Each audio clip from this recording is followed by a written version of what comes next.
Hello, sis. I'm looking at souvenirs right now. What would you like? What have you been doing without contacting me at all? Huh? You were trying to contact me. I didn't notice. Did something happen? How can you be so carefree? We're at the funeral right now. Funeral? What do you mean? Whose funeral? It's your daughter's. What? What do you mean? My niece Melissa collapsed the same day my sister left her with me to go on a trip. Despite knowing she had a fever, my sister left her child behind. I tried to contact her many times, but there was no response at all. By the time she finally got back to me, it was already too late. I felt nothing but anger. I've been married for 4 years, but the struggle of not being able to have children has been weighing on me. Right after getting married, we made plans to start a family and tried many times, but unfortunately, we haven't had any success so far. My sister had a shotgun wedding 2 years ago but divorced her husband within 6 months. Since then, she's been constantly pushing the responsibility of her child onto me. It's like practice for when you have kids in the future, isn't it? So it's fine, right? My sister always says this when she leaves her child with me. Every time, it leaves me with mixed feelings, but since it's not my niece's fault, I always agree to take care of her. However, since she shows no consideration for me, I'm getting really tired of it. And this time, too. I'm going on a trip with friends for a week from tomorrow, and I'd like to ask you to look after Melissa again. Huh? Again? You already left her with me last week. I had work last week, so it couldn't be helped, right? Could you ask our parents to look after her sometimes instead of always relying on you? I have plans too. You're a housewife. What plans do you have? So why can't you? But for a whole week. I'll bring back souvenirs. And it's a trip abroad I've planned for a long time, so I can't cancel it. Then why don't you take Melissa with you? Children cause troubles to others, right? Besides, I want to enjoy myself alone. Melissa would feel lonely, and you're being too selfish. So, I'll drop her at your house before I leave on a trip tomorrow. See you later. Left with a one-sided conversation, all I could do was sigh. I talked to my husband about this when he came back from work. I see. Yeah. That's why I need your help too. Sorry, but I'll be on a long business trip tomorrow. Really? For how long? About 5 days. Could be a week if the negotiations drag on. So, during that time, I'll have to take care of her all by myself? Even if you say that, it's work. All right. If you feel it's too much, why don't you talk to your mom about it? The thought of having to take care of her alone for a whole week was overwhelming. At this point, I felt like giving up. My niece was very attached to my husband. Perhaps because she didn't have a father, she saw my husband as a father figure. There was a time when I took care of my niece before, and she had a severe night cry. I didn't know what to do, but my husband calmed her down, and everything turned out fine. But this time, I'm alone. I felt extremely anxious at the thought of facing a similar situation again. Then, on the day of my sister's trip, my husband left early in the morning for his business trip, and I was left waiting for my sister alone. All right then, take care. As my sister hurriedly tried to leave, I noticed something was wrong with my niece. Melissa, your face looks a little red, doesn't it? Oh, she's had a slight fever since this morning. Huh? Are you really leaving her like this? But I've been looking forward to this trip for so long. There's no way I'm not going. But even so, she has a fever, take her to the hospital at least. It happens a lot. She'll be fine. If you're that worried, you can take her to the hospital, right? Well, I have to go now. There's not much time left until my flight. Wait. It'll be good practice for you when the child gets sick, right? You'll learn a lot. See you later. I couldn't believe she would leave a child with a fever and go on a trip. Seeing my niece looking tired, an indescribable anxiety washed over me. She's only 2 years old, so I couldn't give her over-the-counter medication. Luckily, it seemed like just a slight fever, so I cooled her head and put her to bed for now. I didn't know what else to do, so I called my mother for advice. Mom, my sister left Melissa with me again, and this time she's gone on a trip. And Melissa seems to have a fever. What should I do? Calm down. How high is her fever? Right now, it's just a slight fever, but... Then let's keep an eye on her. If she has convulsions or seizures, call an ambulance immediately. All right. If anything happens, call me right away. Hearing my mother's words eased my anxiety a bit, but I couldn't bear it for a whole week like this. Even though it's just a slight fever, watching her struggle with her small body made me feel more and more distressed. And that night, my niece's condition suddenly worsened. Her fever shot up rapidly, and she began to suffer, so I quickly called an ambulance. And then, I tried calling my sister, but for some reason, the call wouldn't go through no matter how many times I tried.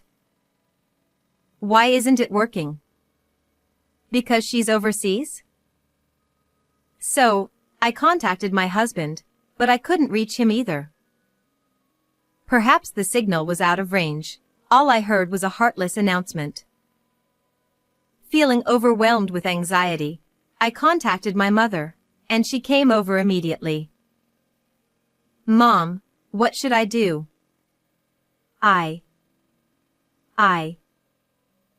It's going to be okay. The doctor is with her. There's nothing to worry about.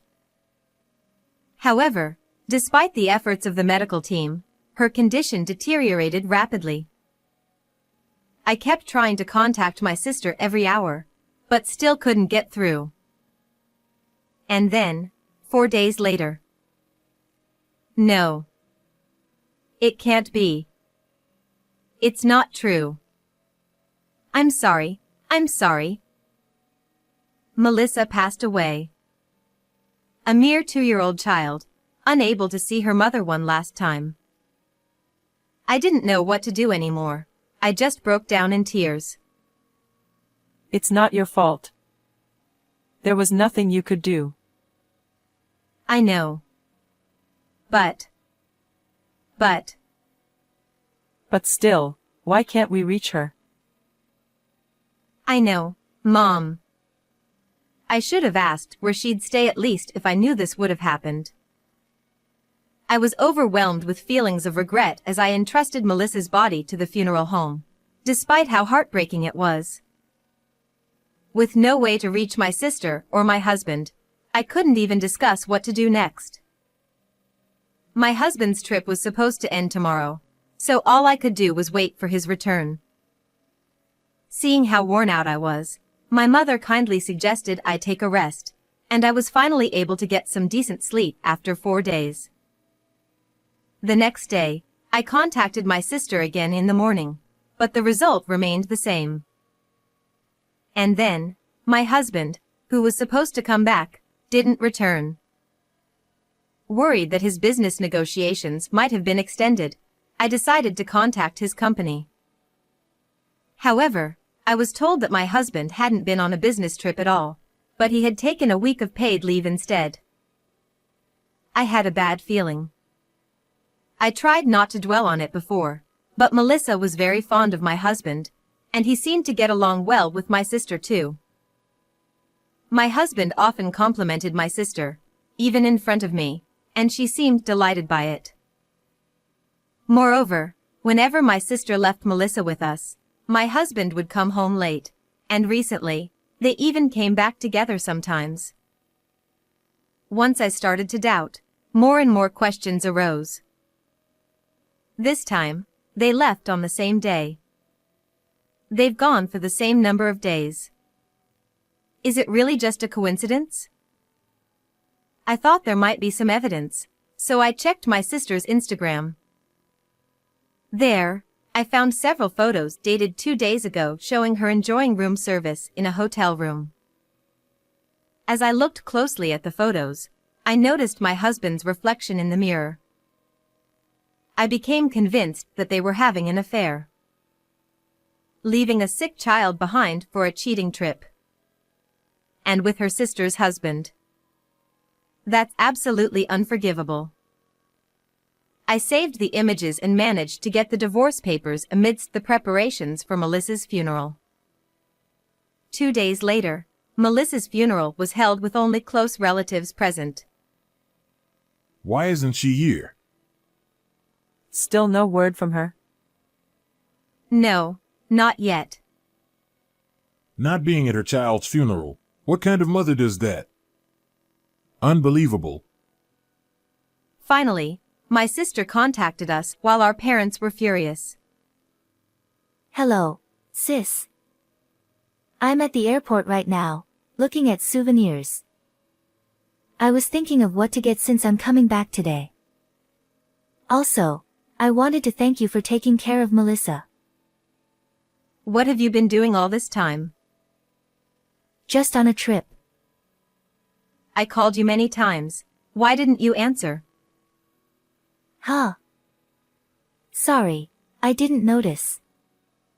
Maybe because I was overseas. Anyway, is there anything you want? I'm in the middle of a funeral right now, so let's talk later. Huh. Whose funeral? It's your daughter's. Huh. What do you mean? Melissa passed away 2 days ago. Wait, I don't understand. It's because you left Melissa, who had a fever. She kept calling out mommy, mommy until the end. It's as if you've killed your own child. Wait, hold on. If you can't believe it, then come back home right away. That night, unbelievably, my sister returned home with my husband. As I watched my husband comforting my sister, who was breaking down in tears as she looked at the picture of Melissa, I felt a sense of disgust. I'm sorry. If only I had been there for you. I'm really sorry. I'm sorry to interrupt you crying, but there's something I want to ask you. What is it? Since the night you went on your trip, I've been trying to contact you every day. I called you, I sent emails, and messages on WhatsApp. But I never heard back from you. Why? Well, that's because I was overseas, so my phone didn't work. Well then, what about this? Then, I showed my sister the photos from her Instagram. This was posted 4 days ago, right? If you were able to post, it means at least you had internet in the hotel, correct? Well, that's... You noticed my messages, but you chose not to respond because it was inconvenient for you, right? That's why my WhatsApp messages were never marked as read. But that was because you simply didn't want to communicate with me. Am I wrong? That's not true. Well then, let's ask the other person in this photo. Other person.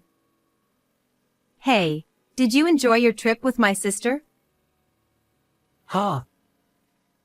I zoomed in on the photo and showed it to my husband and sister. They turned pale. Both of our parents were also staring at the photo with wide eyes. Clearly, the person reflected in this mirror is you, isn't it? How do you explain that? Ha! Maybe it just looks like me. I mean, I was on a business trip. I contacted your company. They told me you were on leave. And for a whole week. If it wasn't you, then where were you? Seems like you had quite the fun time, huh? Posting a photo like this. But you were a bit careless, weren't you? I never thought I'd be caught like that. I'm sorry. Finally, both of them admitted to their affair. Our parents were furious. What on earth are you two doing? Leaving your child to go on a cheating trip is utterly disgraceful. You're not my child anymore. I've tolerated you because you're a single mother, but do you know how much money I've given you all this time? I want it all back, but consider it severance pay. I don't want to see your face anymore. Wait a minute. Mom, Dad. Shut up. Don't ever come back here again.